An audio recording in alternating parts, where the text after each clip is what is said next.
Bienvenidos a Un Estudio en la Palabra, una serie de estudios bíblicos enfocados en la cruz de Cristo.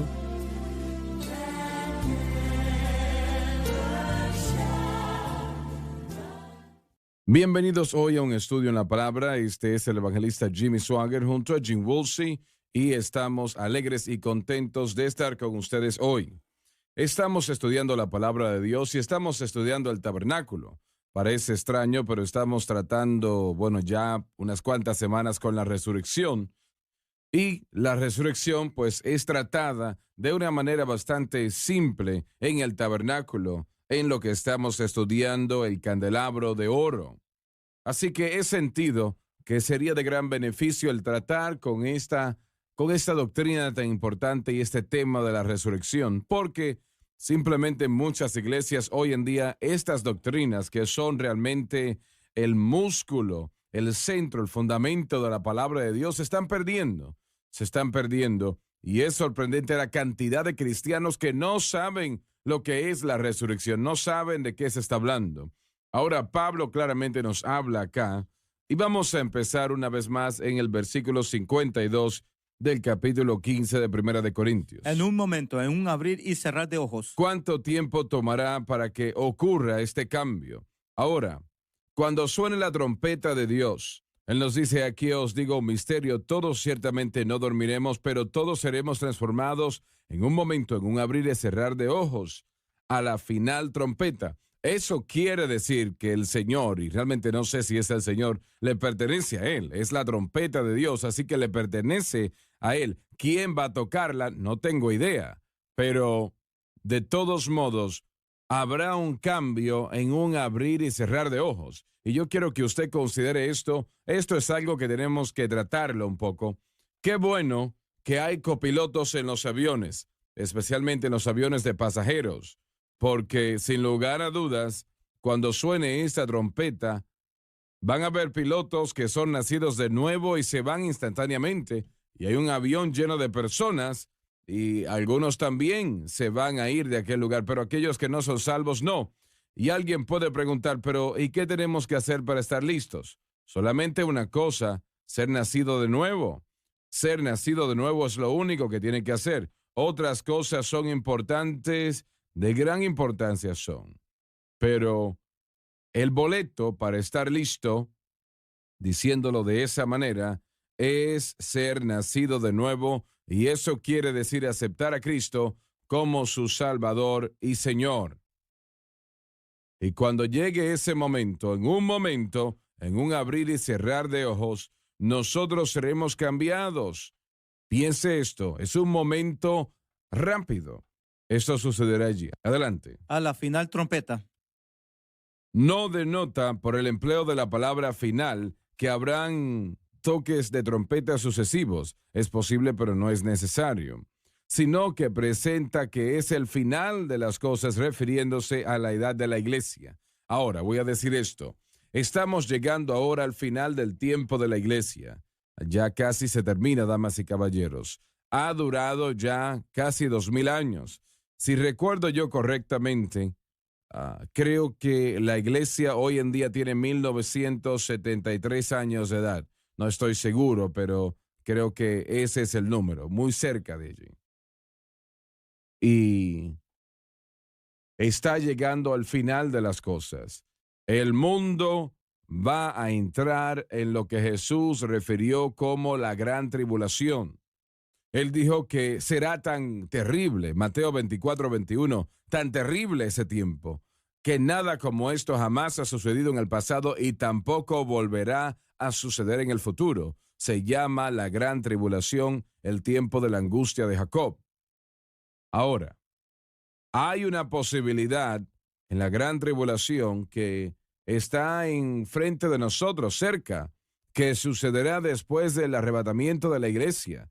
Yo sé que hay predicadores que enseñan que el arrebatamiento de la iglesia sucederá en medio de la gran tribulación, otros dicen al final, pero Pablo en el capítulo 2 de Segunda de Tesalonicenses dijo que el anticristo no va a ser revelado en la gran tribulación, no sucederá hasta que el arrebatamiento de la iglesia suceda. Alguien también dijo, bueno, va a tomar la gran tribulación para purificar a los santos de Dios. No, eso no es verdad. Si la sangre que fue derramada no purifica, usted nunca va a ser purificado. Eso es así. Usted puede creer eso, y si cree eso de que va a tener que vivir la gran tribulación, ¿qué tal con los santos que han vivido en el tiempo pasado? No, por favor, eso es absurdo, es erróneo, es un gran error. La gran tribulación sucederá por varias razones. Número uno, para los esfuerzos del enemigo Satanás que se detengan, y el Señor va a cuidar eso. De eso usted puede estar seguro. Y en segundo lugar, la razón principal de todo es para traer a Israel a Cristo. Ese es el propósito principal de la gran tribulación, traer a Israel a Cristo. Esa es la historia más triste, creo que el mundo jamás ha conocido, que el pueblo de Dios, y son el pueblo de Dios, lo son. Y ellos perdieron su dirección no reconociendo a su Mesías cuando Él vino, al Señor Jesucristo, y lo crucificaron. Eso tiene que ser rectificado. Eso sucederá durante la gran tribulación. Eso se rectificará. Y en la segunda venida, entonces hay indicación de que cada judío en la faz de la tierra aceptará a Cristo como su Salvador. Y sabes, Jim, leí yo el otro día que se me escapa, un profesor británico en una de las universidades escribió un libro sobre los eventos finales y dijo en el libro que no le sorprendería a él si Jesucristo fuese quien iba a volver y realmente era el Mesías. Sacaron el libro de publicación, ya no se puede vender más porque dijo eso. Esta es la razón por la gran tribulación, y en la segunda venida el Señor va a establecer el reino que durará por 1000 años. Y yo me sorprendo realmente en ocasiones cuando vemos, por ejemplo, en televisión el futuro de este planeta. Va a ser destruido por un cometa, una tormenta de meteoros que van a llegar a la Tierra, y algún meteoro de 1000 millas de anchura va a destruir la Tierra y ya no será más. O el tiempo del frío llegará, o se quemará la tierra. Nada de eso va a suceder, damas y caballeros. Nada de eso sucederá. Hay tiempos difíciles en el futuro, se llama la gran tribulación eso. Pero después de eso, después de la segunda venida del Señor, entonces este mundo verá paz, prosperidad, como nunca ha visto antes en su historia, y lo verá durante 1000 años. Y alguien pregunta, ¿y usted cree eso de verdad? Claro que sí, porque la Biblia lo dice. Porque será tocada la trompeta. Es la trompeta de Dios, primera de Tesalonicenses 4:16. Y los muertos serán levantados sin corrupción. Los santos muertos sin la naturaleza pecaminosa. Y nosotros seremos transformados. Ponerse el cuerpo glorificado. Porque es necesario que esto corruptible, la naturaleza pecaminosa, se vista de incorrupción. Un cuerpo glorificado sin la naturaleza pecaminosa. Y esto mortal, sujeto a la muerte, sea vestido de inmortalidad. Nunca morirá. Ahora vamos a volver atrás, por favor, a la primera parte del versículo 53. Eso nos dice que este cuerpo físico es mortal, está muriendo por la caída de Adán, está muriendo. Cada humano, el bebé que nace, está en un sentido muriendo. Pero es la primera parte que realmente quiero llevar su atención a eso, lo que ya tratamos, brevemente en la previa programación. Dice, porque es necesario que esto corruptible, y esto nos dice que cada corazón y vida, aún los más cerca de Dios, está eso allí que es corrupción, corruptible. Lo dice el libro. Y esa es la naturaleza pecaminosa. Alguien dice, pero ¿por qué el Señor no remueve la naturaleza pecaminosa en el momento de conversión, cuando la persona viene a Cristo? Y algunos enseñan eso, que la naturaleza pecaminosa es removida, pero no es así. Se duerme. Podemos decir que es como algo eléctrico que es desconectado, pero puede ser revivido fácilmente. Y el Señor deja esa naturaleza pecaminosa allí en el momento de conversión, aunque debe de estar dormida y puede estar dormida. y yo voy a tocar a eso en un momento. Es decir, no está activa, lo que quiero decir es eso. La deja allí por razones disciplinarias, para disciplinarnos a nosotros como hijos de Dios. Ahora mismo yo sé que si mi fe no está anclada en Cristo y la cruz y es mantenida en Cristo y la cruz, que la naturaleza pecaminosa una vez más puede tener un avivamiento, podemos decir, y puede empezar a gobernar mi corazón y mi vida. Por eso Pablo dijo, no permitan que eso suceda. Y si eso no fuese posible, vamos a Romanos, por favor, capítulo 6, Jim. Creo que es en el versículo 12, Romanos 6, 12, creo. Y Romanos 6, versículo 12, léelo, por favor. No, Romanos capítulo 6, versículo 12. no reine, La naturaleza pecaminosa pues el pecado gobierne, en vuestro cuerpo mortal. mostrando que la naturaleza pecaminosa puede una vez más gobernar la vida del creyente si el creyente no constantemente mira a Cristo y la cruz. El cuerpo mortal es neutral y eso quiere decir que se puede usar para justicia o injusticia. Ahora, si no fuese tal cosa como naturaleza pecaminosa que gobierne la vida de la persona, y son palabras fuertes, la palabra que reina o gobierna, eso quiere decir que hay un dominio allí, domina a la persona. Y si no fuese eso posible, que eso sucediese, que la vida de un creyente fuese dominado, ¿por qué Pablo lo dice? Si no existe, lo que él está diciendo es una tontería entonces. Él dice aquí, no reine pues el pecado. Entonces tiene el artículo definitivo enfrente de eso en el griego original, que no el pecado, no reine pues el pecado en vuestros cuerpos mortales o su cuerpo mortal. Si no fuese posible, no lo hubiese dicho. ¿Estás de acuerdo? Es correcto. Para que le obedezcáis en sus concupiscencias. Eso dice claramente lo que es. Así que yo no puedo imaginar cómo los predicadores pueden brincar eso. Pero cuando suena la trompeta de Dios, bueno, ya no va a haber más naturaleza pecaminosa. Lo corruptible se vestirá de incorrupción, queriendo decir que no solamente no pecaremos, no podremos pecar. Hay un concepto erróneo entre las iglesias y los predicadores, enseñando que su enseñanza está dirigiéndose que después de que llegan a Cristo, a perfeccionar nuestra naturaleza. Ese es como decir... ¿Cómo repite eso, por favor? La enseñanza del evangelio de motivación, de muchos evangelios, del evangelio relacional, evolución moral, es de perfeccionar ahora nuestra naturaleza. Eso no se puede hacer, Jim. Leí el otro día, dijeron que anteriormente el béisbol era el pasatiempo de América, pero hoy en día la autoayuda es el pasatiempo de América. Es exactamente de lo que estoy hablando. Y mientras lo escucha, su discurso de motivación, lo que le amo yo, ellos están hablando de que usted hace esto para levantarse, para hacerte pensar lo que debería de ser en Cristo. Por supuesto, hay un poco de verdad sobre todo. Somos más que vencedores, pero en Cristo.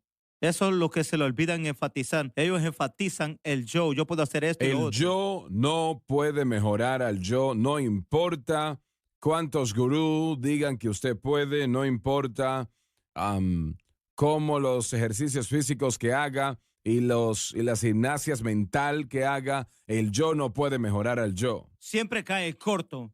Es como tratando de cambiarse uno mismo por su esfuerzo, no lo puede hacer. ¿Y cómo puede lo corruptible mejorar lo corruptible? Así es. Un huevo podrido está podrido. Puede ponerle azúcar, lo que guste, pero sigue estando podrido. Correcto.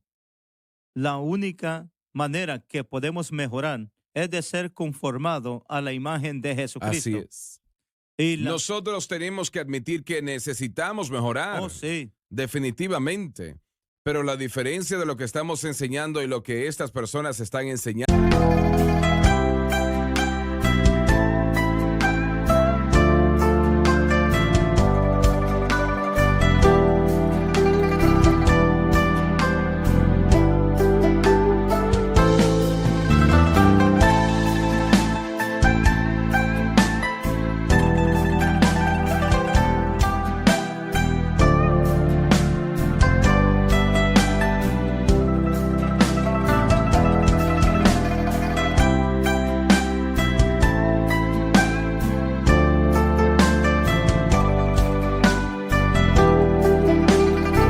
pasando en las iglesias. Ellos dicen que el yo puede mejorar al yo, pero no es posible. No lo puede hacer. Solamente el Espíritu Santo puede mejorar al yo. Él obra totalmente dentro de la comunión de la cruz. Lo que Cristo hizo allí, eso es lo que le da el derecho legal de hacer lo que Él hace. Nuestra fe en Cristo y lo que Cristo hizo en la cruz del Calvario le da al Espíritu Santo la actitud para obrar en nuestras vidas y mejorarnos. Ahora te interrumpí, por favor, discúlpame. No, eso quería tocar, hermano Swagger, que tenemos que comprender que esta naturaleza pecaminosa es dominada por un poder. Es la ley del pecado y muerte que está trabajando. Se está corrompiendo más. Y podemos decir, ¿cómo puede ser si soy cristiano? Más corrupción. Si ponemos nuestra fe en cualquier otra cosa además de la cruz, de Jesucristo, de Cristo y lo que Él hizo ahí, su obra consumada, acabamos de provocar la naturaleza pecaminosa para que domine nuestra vida y la ley del pecado y muerte trabaja. Es automático porque no estamos recibiendo el poder más alto, el poder del Espíritu Santo, como usted acaba de describir, que tenga la longitud y la libertad que trabaje en nuestras vidas para que Cristo tenga el dominio. El pecado no va a tener el dominio sobre ti. Eso es lo que provoca. Pensamos a veces lo que están enseñando es una opción. En tu vida diaria, usted escoge hacer cosas, entonces vamos a motivarte para formar los hábitos correctos, para tomar las opciones correctas y mejorar lo que tú eres y hacerte lo que Dios quiere que tú seas. Así lo ponen. No puedes hacer eso, lo acabamos de explicar. Lo corruptible no puede mejorar lo corruptible, pero en Cristo, poniendo nuestra fe ahí y manteniéndola ahí y descansando en Él, estamos sentados con Él en los lugares altos. Él ya terminó la obra. Él quiere tomar control por el poder del Espíritu Santo. Ahora, en nuestra sociedad de consumidor queremos las cosas rápido. Hoy, en todo programa de televisión, en las series, en los programas, todo es resuelto en 30 minutos. Entonces, tenemos...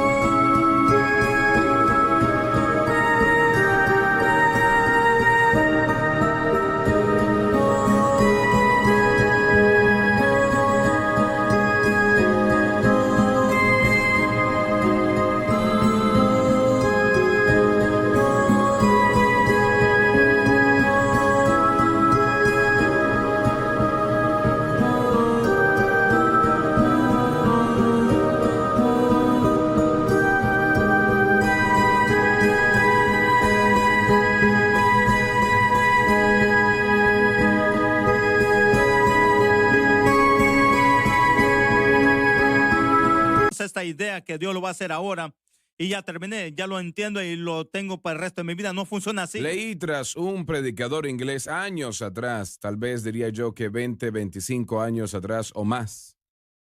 Y él dijo algo y yo sabía que era correcto, pero yo no lo entendía. Él dijo, la iglesia, y hablando de cristianos, tienen que arrepentirse no solamente de las cosas malas que hemos hecho, pero también de las cosas buenas que estamos haciendo. Y me tomó un tiempo entender eso, pero él estaba hablando de algo muy cierto. Las cosas buenas son esas cosas buenas que hacemos pensando que nos van a dar o traernos lo que necesitamos, como crecer en la gracia y el conocimiento del Señor, o mejorarnos. Tenemos que arrepentirnos de eso. Señor, perdóname que yo dependí de esas cosas cuando no es real, no va a ayudar. Es una mentira. Y nadie se ha mejorado a sí mismo confiando en una mentira. Eso no se puede hacer. Pero sé que lo bueno y bueno vuelve al árbol del conocimiento del bien y del mal. Habían cosas buenas en ese árbol también, pero estaban tan malas y hacían tanto daño como las malas. Porque, y sé que, bueno, hace un tiempo atrás, en la revista Newsweek, decía, ¿qué es el mal? ¿O qué es malo? Leí el artículo, no recuerdo lo que dijeron, pero es la pregunta. El hombre reconoce la maldad, es obvio. Tienen leyes para tratar de proteger a las personas en contra de la maldad. Pero es el bien que nos está matando. Es el bien. La iglesia dice tenemos que ser buenos. Ahora, ¿cómo somos buenos? Bueno, le cortamos el césped a la señora, alimentamos a los pobres, hacemos cosas por aquellos que no pueden por ellos mismos, damos botellas de agua fría en las calles cuando se detiene un carro en el semáforo. Y la lista así continúa y es larga. Y eso es lo que hacemos pensando que eso nos va a merecer algo para con Dios. Y hace que las personas crean, yo soy salvo porque hago eso. Correcto. Y no lo son, no son salvos. Y una de las cosas alarmantes de eso es que hay personas que deberían de ser llenas del Espíritu Santo.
Y fueron bautizados con el Espíritu Santo años atrás, pero han abandonado eso y ya no siguen al Espíritu, sino las ideas de los hombres, esta nueva religión. Correcto.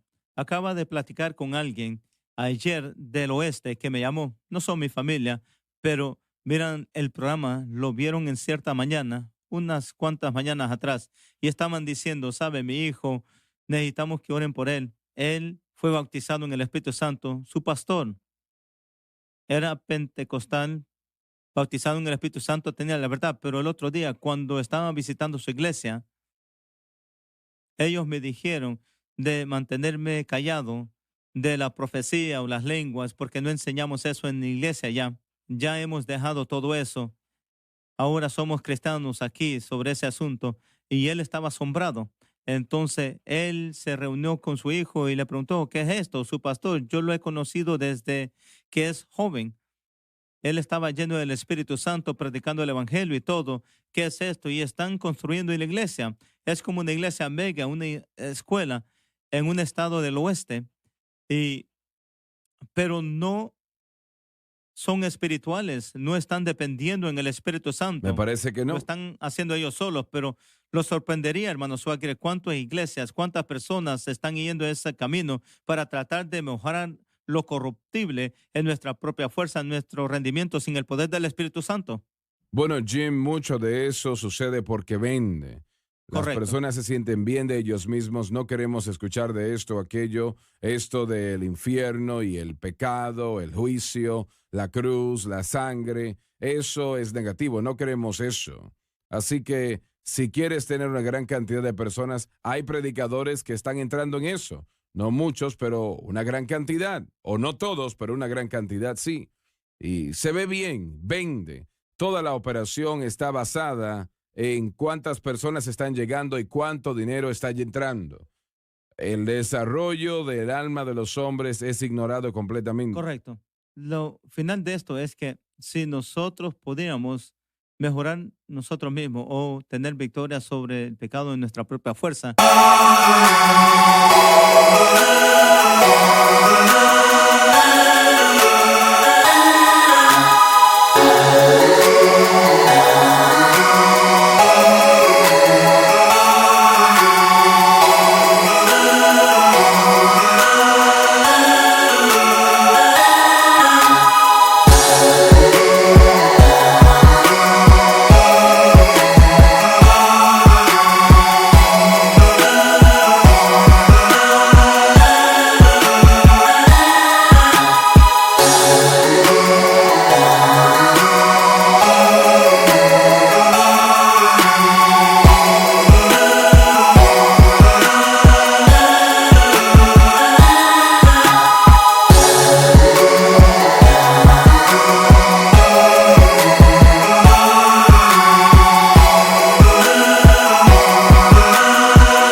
entonces nos gloriaríamos en Él, estuviéramos orgullosos de esto. Mira lo que hice. Pero Pablo dijo en el último capítulo de Gálatas, solo me gloriaré en una Así cosa, es. solo en una cosa Así me es. gloriaré en la cruz de Jesucristo. Él lo hace todo. Vamos a tratar de terminar esto el día de hoy, si podemos. Versículo 54. Y cuando esto corruptible Naturaleza pecaminosa. fuera vestido de incorrupción, Naturaleza divina en control total por el Espíritu Santo. y esto mortal Sujeto a la muerte. fuera vestido de inmortalidad, Nunca morirá. entonces se efectuará la palabra que está escrita: sorbida es la muerte en victoria. Las ventajas al máximo de la cruz serán entonces nuestras, de las cuales solamente tenemos los primeros frutos. ¿Dónde está, oh muerte, tu aguijón? El apóstol, mirando al futuro, regocijándose en esta gran victoria próxima. El pecado fue por siempre expiado en la cruz, que quitó el aguijón de la muerte. ¿Dónde está, oh sepulcro, tu victoria? Debido a la muerte siendo conquistada, la tumba ya no es más, y una vez más,